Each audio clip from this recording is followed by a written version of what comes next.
Hey, Kage back again. And today we can talk about greedy companies, in specifically a greedy company, so to speak. Let's start with the article and then I'll share my thoughts along the way. So the game industry isn't what it used to be.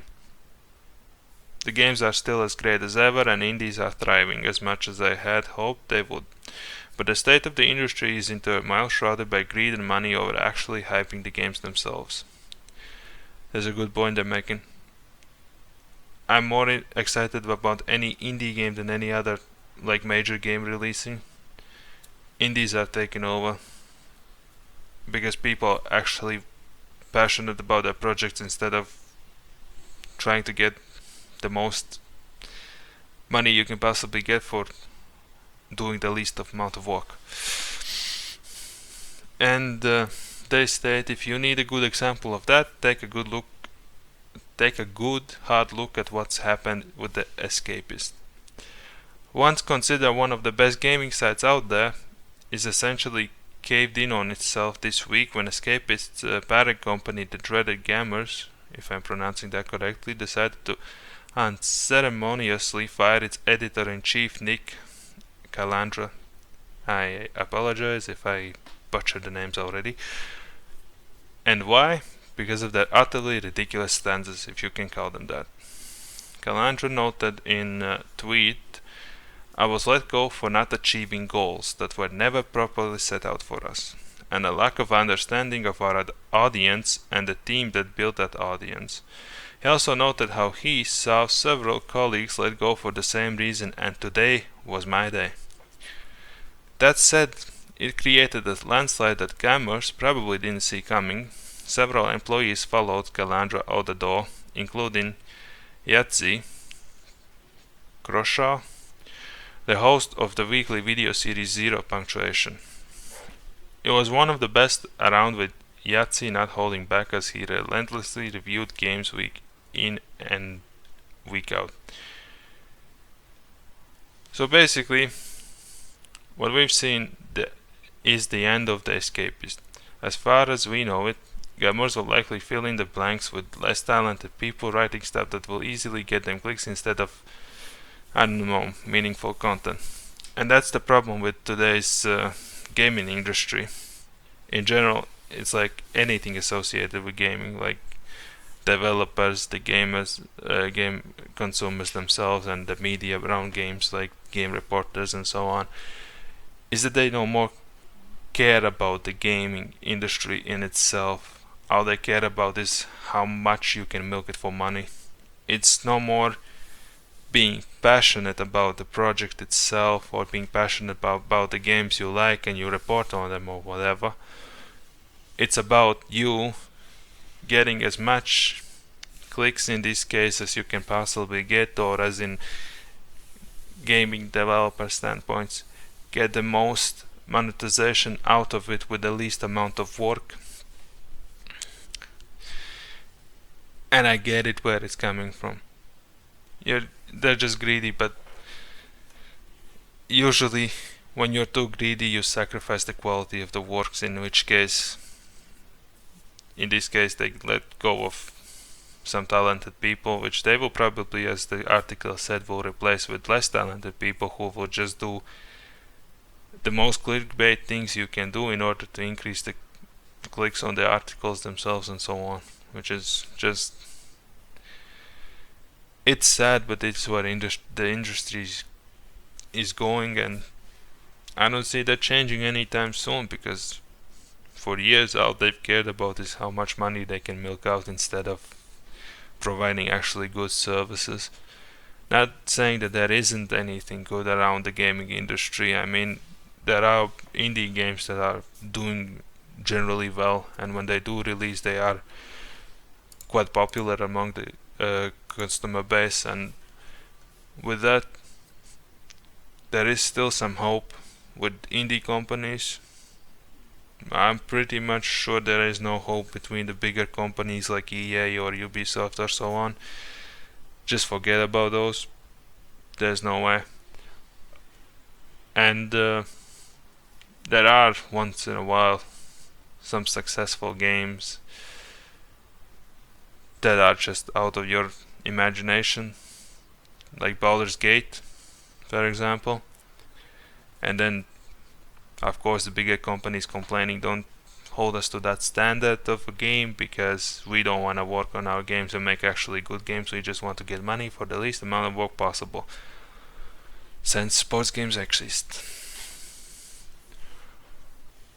So let's continue with the article. It's just sad though. Once again, we have an example of how corporate thinking has essentially proven victorious over the people that matter. We saw it just days prior at Bungie, where executives refused to give up their high-end pay and fancy new facility instead of opting to fire employees just over a year after promising they wouldn't be having layoffs. I also covered the Bungie video in a previous... that sentence didn't make any sense. What I meant to say is, I also covered a video about Bungie. But you can watch that on my channel. It will be up before even this.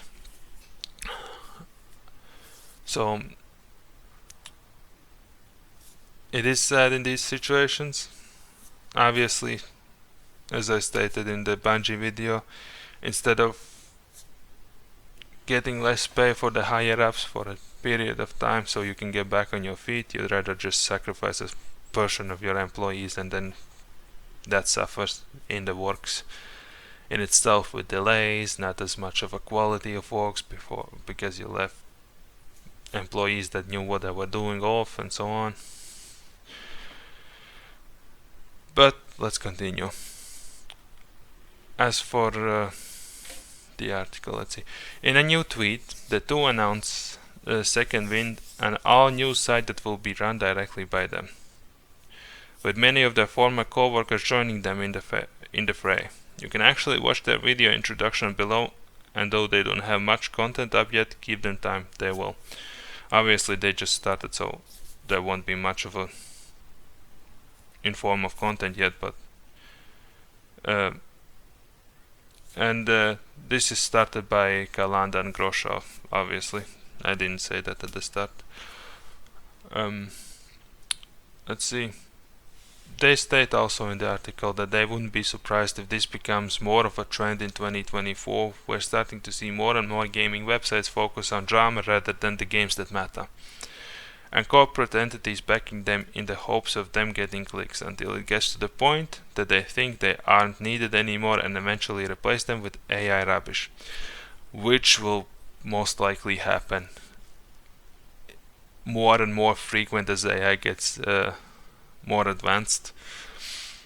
I mean, even now you have YouTubers that are trying to make their whole channel based on AI, and I'm not saying AI can be helpful, but people take it to the extreme, and we're gonna just see that more and more in the future as they go.